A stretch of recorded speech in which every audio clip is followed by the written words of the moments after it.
معرفت کے 3 درجے۔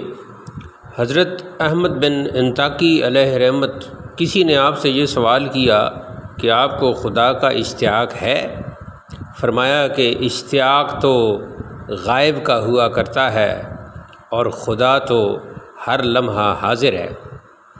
اس کے بعد ارشاد فرمایا کہ معرفت کے 3 درجے ہیں۔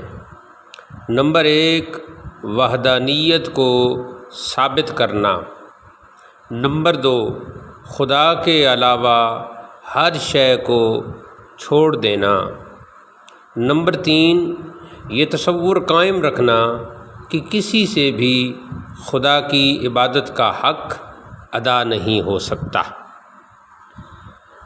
دوستو، کچھ تصوف کے مباحث ایسے ہوتے ہیں کہ اس میں ٹرمینالوجی خاص قسم کی اصطلاحات استعمال ہوتی ہیں، تو اگر کوئی ٹرمینالوجی یا کوئی اصطلاح یا کوئی قول کسی بزرگ کا آپ کی سمجھ میں نہ آئے تو آپ کمنٹ باکس میں ضرور کمنٹ کریں، اپنا سوال لکھیں، انشاءاللہ ہم ویڈیو میں اس کا جواب دیں گے، اور جو بھی وضاحت ہوئی ہم وہ مکمل طور پر کریں گے تاکہ آپ اولیاء اللہ اور بزرگان دین اور مشائخ کے اقوال کو بہتر طور پر سمجھ سکیں۔